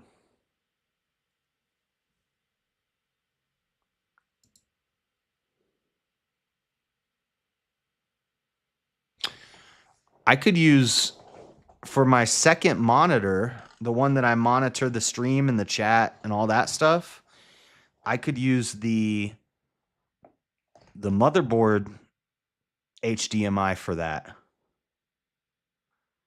Then all of the graphics card power would go to the main monitor, which is where I would play videos and video. But I don't want to do that because then probably cause problems. You have to troubleshoot this all together when you build. Yeah, motherboard has limited output. That's what I'm trying to search right now because it seems like a capture card, there is no output. It's inputting. The output is from the switch,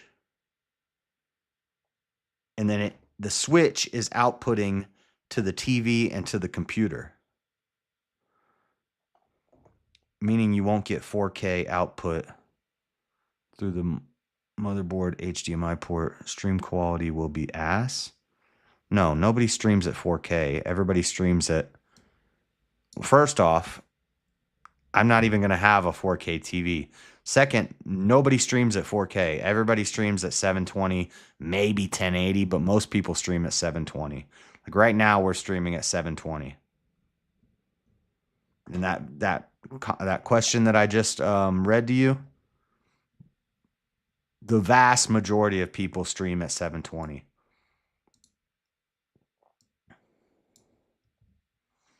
I have good internet, so I might stream at 1080. But most people, if they're telling you how to set up your OBS and stuff like that, they say it's a pass-through. 1080 would be max, but most are 720. Yeah, if you watch any videos about setting up your stream and setting up your OBS and stuff, most people recommend you stream at 720. Which is probably what I'm at right now. Let me see. I don't even know how to check it.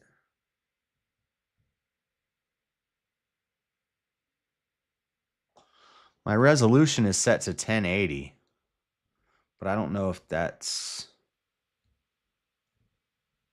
resolution. That's my camera. I don't think that has to do with what I'm streaming at. Oh, yeah. That's the resolution of my video thing. Where's my... Oh, what's the question? Somebody said... What ethnicity are the original Egyptians? Is this Freddy? Is this Freddy on some alt account? What ethnicity are the original Egyptians? Kemetic?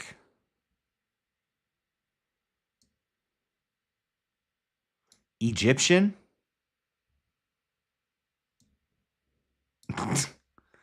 The original Egyptians. You mean once Egypt was a place, what ethnicity were the people who lived in Egypt? Their ethnicity would have been Egyptian.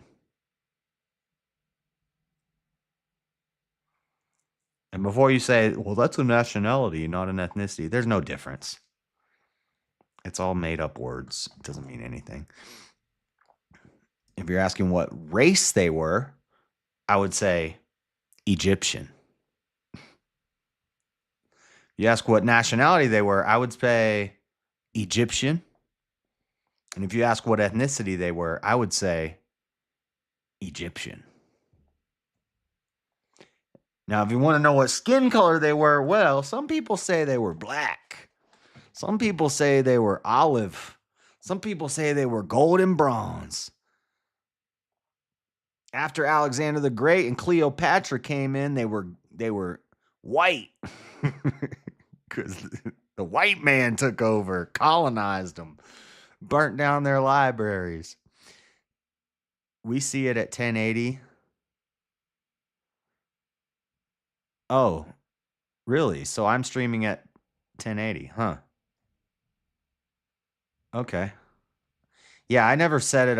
It was whatever was default. I thought default was usually, it might be like auto based on my internet speed. But yeah, most people recommend 720. But I'm not gonna. I have good internet. Once I get the new computer, I'll probably just keep streaming at 1080. I'm not gonna be streaming at 4K.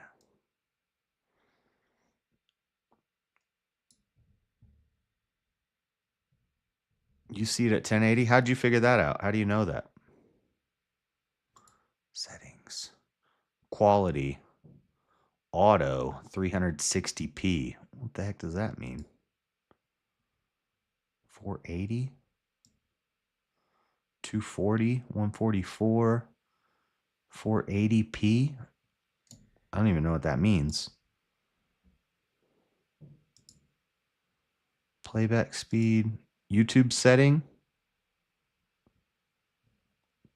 When I click settings, it says quality auto 360p. The options are 480, 360, 240, and 144. I don't know what any of that even means. I just have it set to auto, and it says 360p.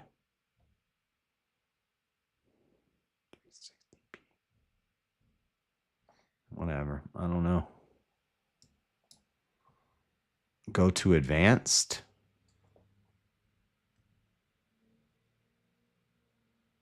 How do you know how to do this more than I don't even know what that means. Pop out dashboard, channel level settings, monetization, overlay for breaks. Overlay for breaks? What is this? Set up an overlay for your breaks. This overlay will need to be integrated third-party encoder to work.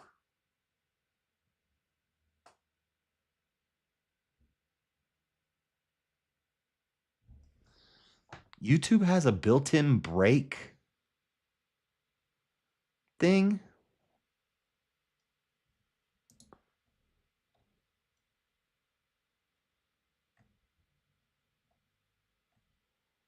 Huh. I don't know. I can't find it.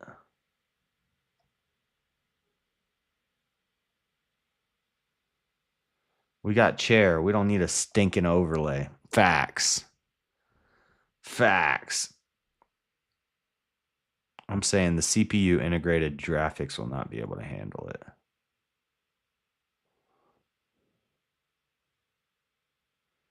The resolution. Usually try to get the best quality the internet can handle. Huh.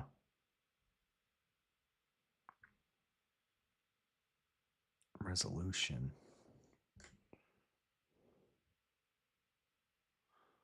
Mono HDMI port. Stream quality will be ass. Yeah. Huh. I don't know. I'm just wondering if I can hook the Elgato up to the motherboard one.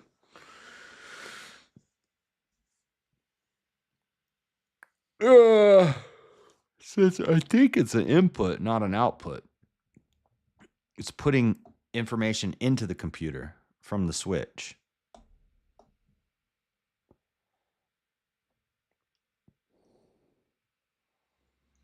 That's the resolution. Anyway, I gotta go, guys. It's late. Dang, it's past 12:30. I gotta get some sleep. Got one episode of Severance left, and then I'm all caught up. So, thank you guys for hanging out. I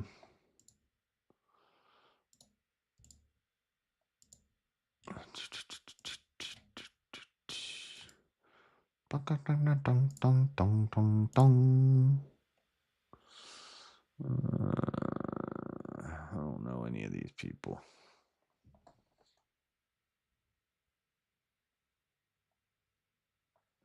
Guess I'm just sending you to Joe. The capture card should be directly on the GPU to get max performance.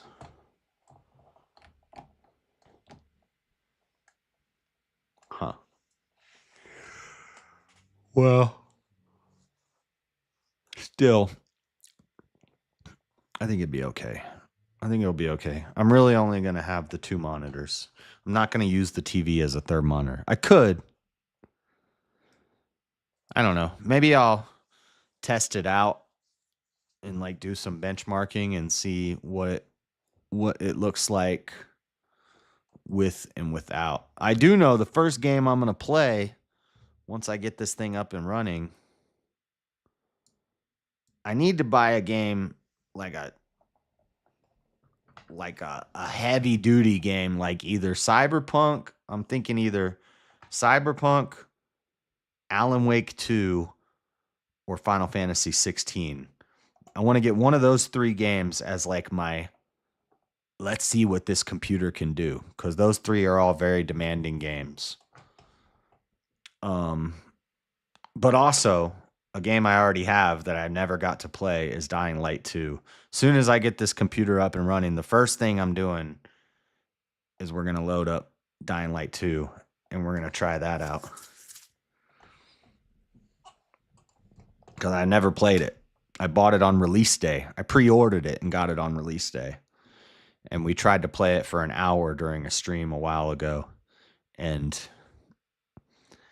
I put everything to the lowest settings. And it was like...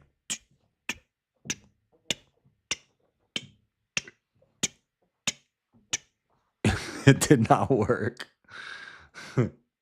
Somebody said that maybe they came out with a patch because that was release day. And that maybe if because I took it off my computer, that maybe if I re-downloaded it, it might work now, but forget it. We're just going to wait. But we're definitely going to play some Dying Light. I have Hogwarts on here, and they say that that's a pretty good good game to test out your benchmark. I have Grand Theft Auto 5. We could test out the benchmarks on Grand Theft Auto 5. Dying Light 2. Cyberpunk is pretty demanding. Yeah, I think I might have to grab that. Try it out on that. We can test the benchmarks with 3 monitors and then 2 monitors while streaming. There's a graphics test thing that I don't know. We'll figure all that out. But I got to go, guys. I'll send you over to Joel Friday. Thank you guys for hanging out. Sorry, the Bible study turned into tech talk. Hogwarts is definitely a good one to test. Yeah. I wonder if they got any DLC or anything for that game, because I 100% that game on stream a while ago, and I haven't played it since. I don't know if they got any DLC. But, all right. Later, guys. For real this time. Peace.